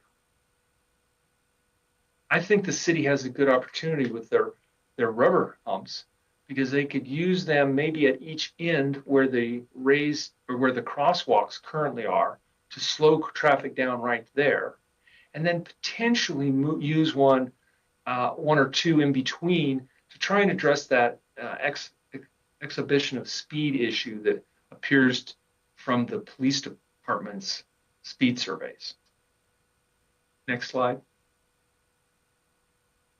So in conclusion, I believe the citizen request has a lot of merit regarding speeding. It's not the worst case, I'm sure, throughout the city, but it does have merit. I would proceed with passive traffic calming first, test for effectiveness, and take additional traffic calming actions if necessary.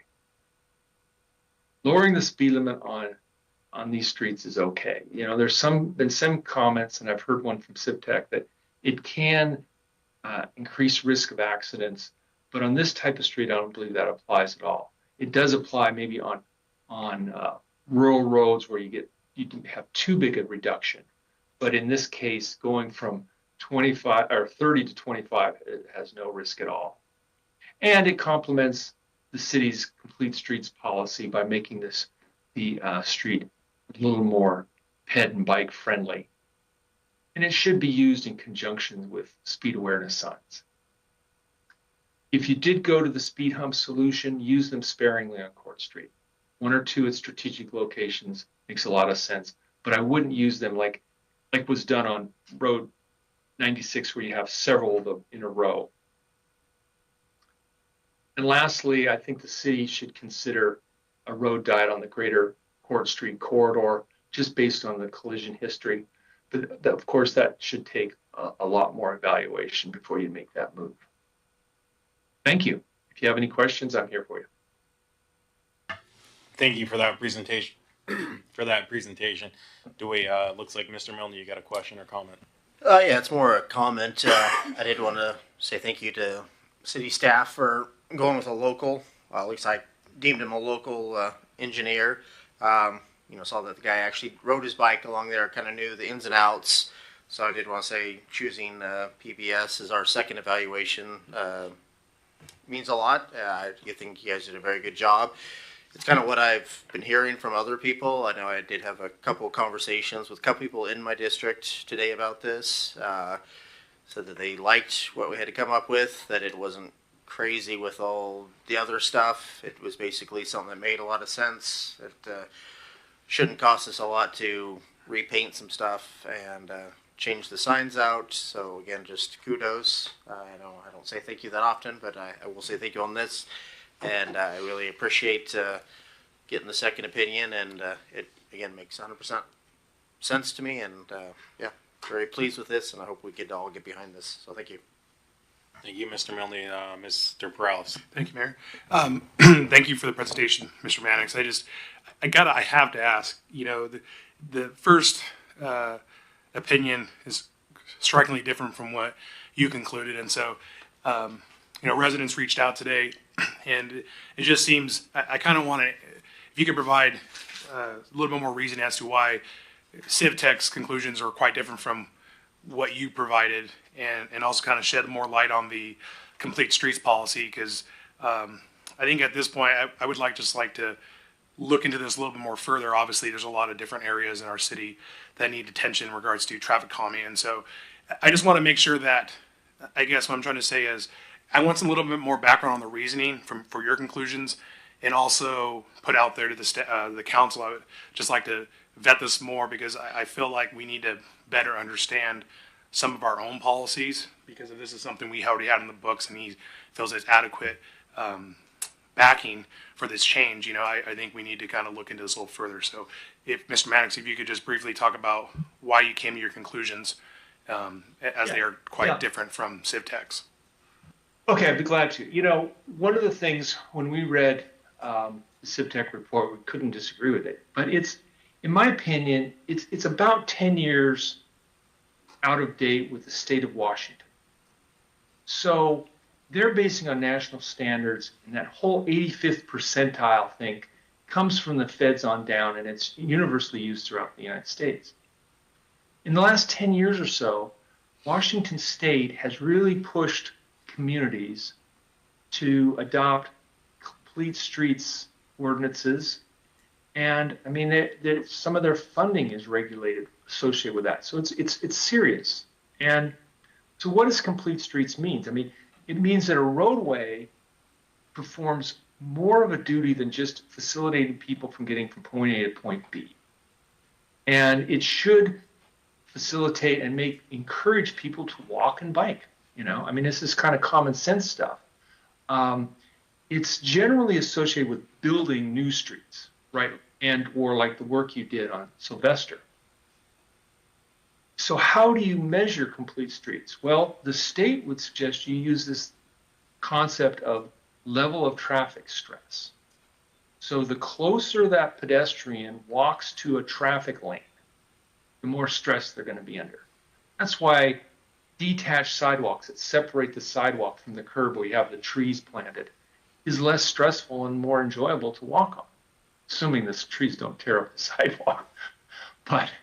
But any detachment, so that's why that buffer is so important. The same thing with bicycling. Anytime you can separate them. So this is a very new thing, kind of up and coming. I wouldn't say it's in the last year. It's been building over the last 10 years. And so, to be frank with you, I think CivTech is a little bit, dated in their analysis. Technically, on a nationwide basis, they're probably still supported by many, many communities, states. But in Washington State, this whole concept of complete streets has been around for 10 years, and it's very much being encouraged for local communities to continue. And so, again, repeating, how do you measure if a street's working from a complete streets? Well, how stressful is it to walk down the street? And I can tell you, it would would not surprise me if the residents along that street felt stressful walking in that bike lane along, higher speed traffic. If you can also lower the stress by lowering the speed of the traffic. So levels of traffic stress, and there's diagrams in the watershed design manual, but it's a function of speed, volume, and that proximity to the travel lane. I could go on and on, but I'm going to cut it off there. I appreciate that. I got a follow-up question.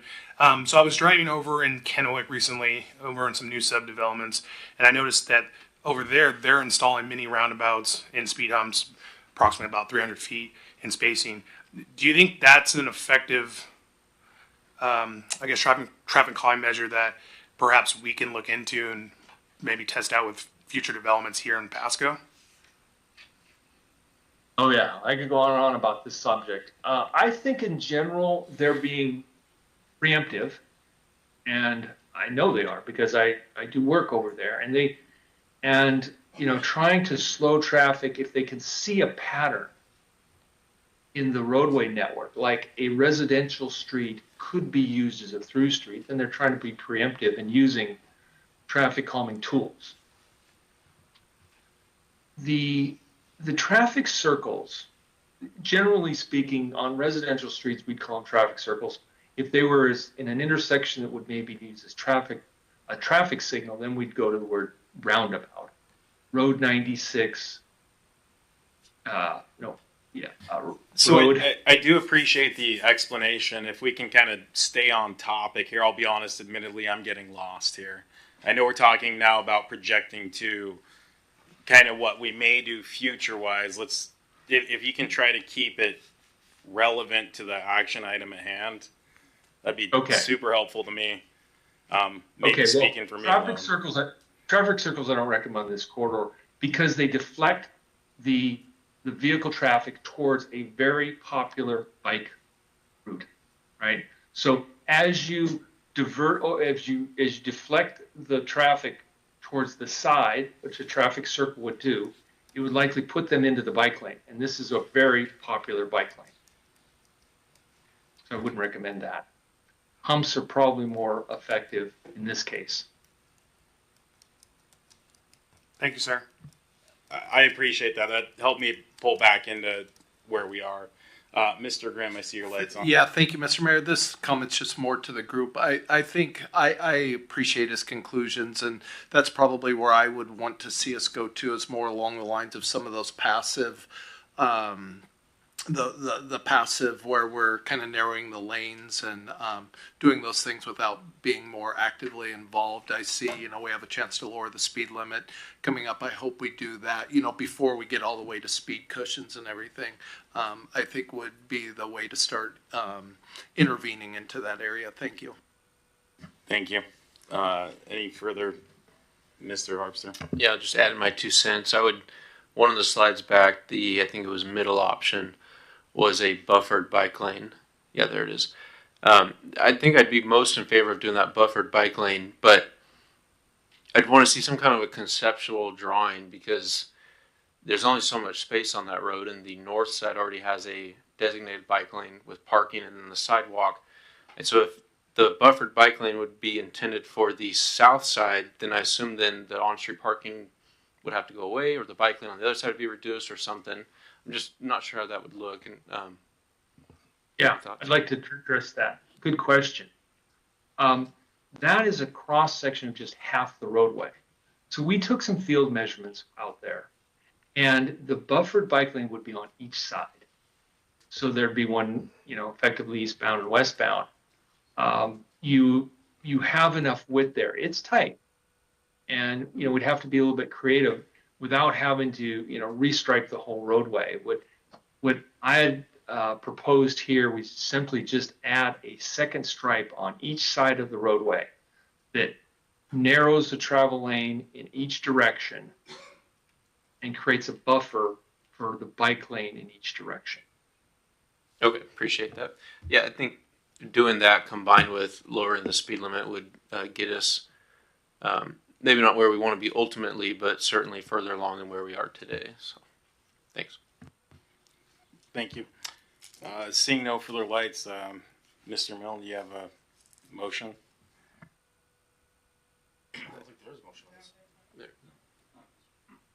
This was just the presentation. Oh. We have another item coming later in the agenda. Oh, I related to apologize. this. I apologize. I skipped ahead to item E. Sorry. Thank you for that presentation, Mr. Mannix. Thank you for the questions, Council. With that, we've got ordinance number 4759, amending PMC section 10.35.030, speed limits in certain zones. Miss Sarah. Good evening, Mayor and Council members. So as a follow-up to the previous presentation, we have prepared an ordinance for your consideration that would lower the speed limit in two corridors. One of those is Court Street on the western end of it, so between Harris and Road 100. The speed would be reduced if this ordinance passes to 25 miles per hour. And then the section between 100 and Road 96 would be lowered to 30 miles per hour. And that allows for that crossing and is consistent with that recommendation. Now, the other corridor we would be taking care of here would be also Sylvester Street, which has had the traffic revisions or the improvements through the project. And that project was awarded with a condition to lower the speed to 30 miles per hour. And so we would take care of that reduction in speed in this ordinance at the same time. And the extent of the reduction in speed is extending the 30 miles per hour on Sylvester Street from what used to be the limit was 20th Avenue. We are extending that all the way to 54. So that goes throughout the extents of the project. And with that, I'm happy to answer questions. Any questions or comments from Council, Mr. Harvester? Yeah, Mr. Ferguson, can you share what your office has been working on the last few months with regards to establishing a procedure to amend the speed limits? Sure. Yeah, I can give you a brief synopsis. It's a lot longer story than just a couple of minutes, but essentially what it's come down to is we've researched multiple other cities. Scott Mahalik, our attorney who's working on this, he's online, so if you have any specific questions about procedures, you can hopefully chime in. But essentially what it comes down to is there are the folks who have taken advantage of the particular portion of the statute that allows cities to create their own procedures.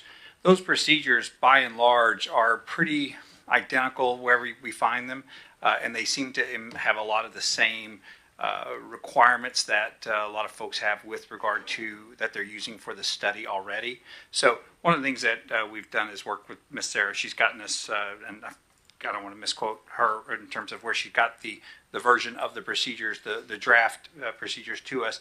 And we've reviewed those, and they're pretty much identical to Bellevue and other places around the state.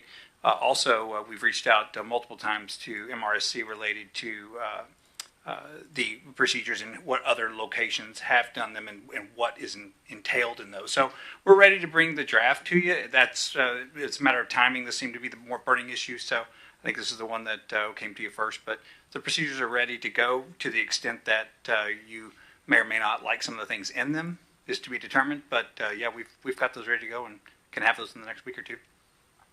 So then are we jumping the gun by changing the speed limit time without a procedure in place? No, because you got to study. That's the key. Is that this is your second study, so you're kind of double covered on this one. But if I think if I recall the statute said if you don't have a study, then you need to have a procedure. Was that right? That's correct. Okay. And the other question for I think Ms. Sarah was the adjustment to Court Street is redlined on here, but doesn't then establish 25. Is that just what it reverts to by changing it from 30? That's correct. So if we don't have a speed established in the ordinance, it would be 25. So it kind of falls off the list here, but it turns into 25. Okay. And then last one, could you speak a little bit to Sylvester Street, dropping that to 30? I drive that one a lot, and I think it could be 50. Maybe not 50, but given the new design with curbing on both sides now, I would think that once we add the curbing and the bike paths and pedestrian paths, that could allow us to increase the speed limit, not decrease it to 30. So just curious what went into the thought for the need to drop it from 35 to 30. Yes. So when we applied for grants on that corridor, the project received funding based on crash data. And the recommendations for the improvements in the corridor were consistent with our road safety plan. Once the project began design, there was a study that was done that supported the reduction in speed. And of course, we had 2 grants, and one of those 2 grants included in the scope that the speed was going to be reduced at the request of the funding agency. And that is to ensure that what we were hearing John Mannix talk about before is that stress is reduced, because we are creating a corridor that invites the use of multimodal mechanisms to travel the road, and therefore we expect the volumes for those non-motorized travel to increase. Therefore, the recommendation was to decrease by 5 miles per hour to 30. It was 35. It's getting reduced to 30. Okay, no, appreciate it. Thanks both of you for the information. We have any further discussion of council? Seeing none, Mr. Mahoney. Thank you, Mayor. I move to adopt ordinance number 4759, amending the Pasco Municipal Code, section 10.35.030, speed limit in certain zones to establish a new speed limit on Court Street west of Road 100 and Sylvester Street between Roads 54 and Road 32, and further authorize publication by summary only. Got a motion by Mr. Milne, and I heard Ms. Barajas. Yeah, I'll go with Barajas. And if we want a third, Mr. Prowse as well. So all those in favor say aye. Aye. Any opposed say nay. Nay. It passes 6-1 with me being. Actually, I'm a nay too. Oh, I apologize. Passes 5-2 with Serrano and Blaisdell as a nay. With that moves us on to item 11, new business. I see none, Mr. Lincoln. And that moves us on to item number 12, miscellaneous discussion. None from staff. Harpster, Mr. Harpster. Yep, just sound like a broken record here, but we need to give direction to staff on what council's preference is on a new city attorney. It's been almost 2 months, I think, since Mr. Ferguson gave notice. I'm getting nervous now with also needing to look for a new city manager that we're going to be in a pickle, so to speak. And so I think Mr. Lincoln sent an email out tonight, and if we can, put an item on the agenda for next week to discuss it, or whatever we think is best, we need to start making some headway on this. Mr. Grimmer, is that a separate? It's or no. It's just to add on that. Yes, I totally concur with the gentleman 2 people away from me. But yes, I guess my tendency would be to lean towards in-house counseling, and would love to see our council go that direction. So, yep, thank you.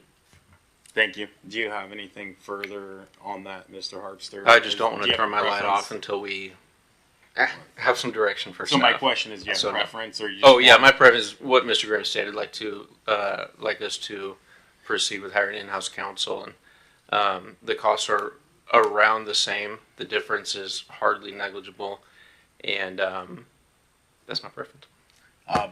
So I'll weigh in here. I think we could benefit from in-house counsel. My concern is we are talking about potentially up to 3 hires in one office, in a brand new office, simultaneously with replacing 10 years of institutional knowledge, Mr. Ferguson, from you and your, just you alone, but your firm as well. I feel institutionalized sometimes, but no, 18 years this year, so I'm very, okay. Thank you for. And we do appreciate your service on that 18-year, I guess your majority minority time. So I guess my point here is we've got some other executive level positions that we're out searching. We have a city manager we're searching, and then an entire office that we're going to search to bring in-house, all within 6 to 9 months. Not saying it's impossible. For me, it's the preferred path forward, just having served as outside and in-house counsel. The type of relationships can vary. I just don't know that we can get there. My suggestion is we direct staff to get that out, but I think we're asking a lot. I think we're going to have to gap fill.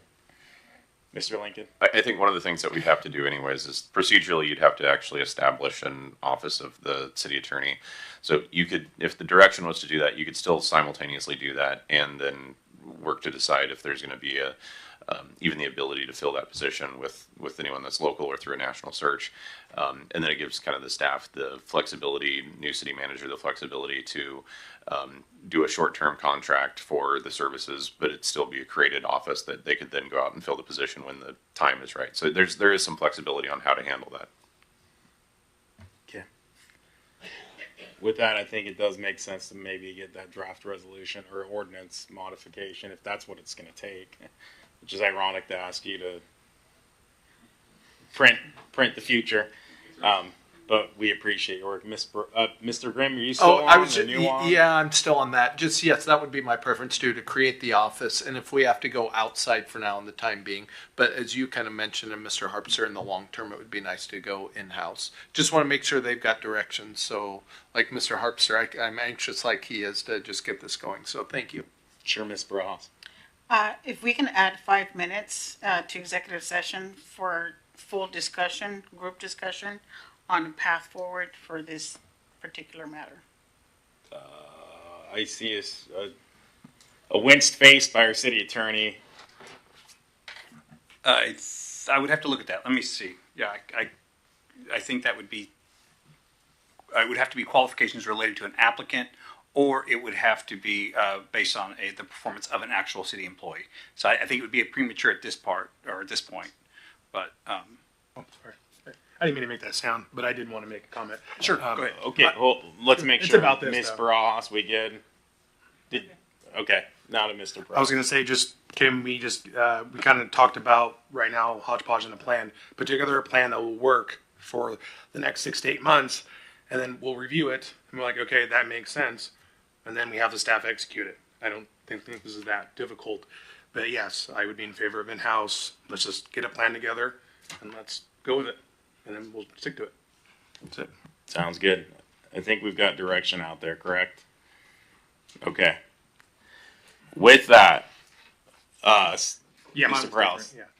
I just want to quickly just talk about, we've been talking a lot about speeding and stuff, and I did send an email to council. I'm sure you guys saw that horrific video of that Tesla running into those parked cars over. I used to live on the street right next to that on Charleston, so it really hits home, and I've just been talking with a lot of individuals, a lot of residents, very concerned, and thank you to Pasco PD for being out there. But that's the reason why I was asking questions about the mini roundabouts and the speed humps. But I really do think we need to talk about, and this isn't new, it's actually I did some light reading this weekend looking through our transportation safety master plan, and we need to establish a Vision Zero program or something that, to reduce fatalities.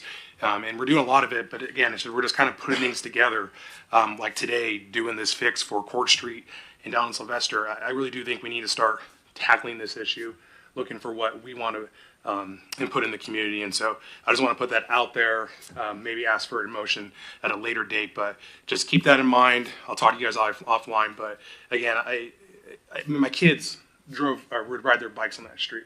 I would walk down that street.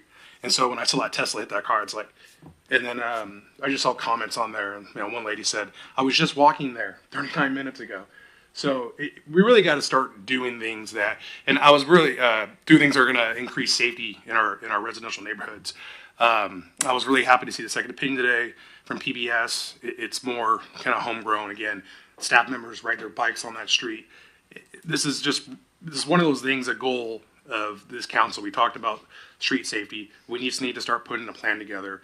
And I was happy to see that Vision Zero program that a lot of states and municipalities have put into motion, and I think we need to start doing that. We need to start creating plans and executing them. So that's all I wanted to say about that. And again, I'll ask for a motion at a later date once I get more information. Thank you.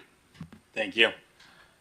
Seeing no further lights, that moves us to item 13, executive session. A 5-minute recess has been requested before, so we will take that. But we do have one item, item A, to evaluate qualifications of an applicant for public employment Order review the performance of a public employee, however, subject to revised Code of Washington 42.30.140 subsection 4. Discussion by a governing body of salaries, wages, and other conditions of employment may to be generally applied within the agency shall occur in a meeting. In a meeting open to the public, and when the governing body elects to take final action, hiring, setting salary of an individual class of employees, or discharging or disciplining an employee, that shall take action in a public meeting, in an open public meeting per RCW 4230.110 subsection 1 subsection G. For 30 minutes, we are going to have our city attorney join us, do we need the city manager and deputy city manager for a portion of it, Mr. Ferguson?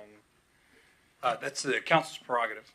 I would like to have at least the first 5 minutes have Adam with us. Adam and Richa? Yeah. Okay. So let's do this. It's 9 o'clock. We'll take 5. We will commence exec session at 9:05 to 9:35, assuming we don't extend. From 9:05 to 9:10, we'll have city attorney, city manager, deputy city manager. And after that 5-minute interval, we'll relinquish it to just the city attorney. So we are in recess until 9:05.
9:35. We're going to extend executive session another 15 minutes to 9:50. Thank you.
It is 9:50. We are going to extend executive session another 10 minutes till 10 o'clock. Thank you for hanging on.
It is 10 o'clock. We're going to extend executive session another 10 minutes. Thank you.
It's 10:10. We're going to extend another 5 minutes. Thank you.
It is 10:15. We are out of executive session and this meeting is adjourned.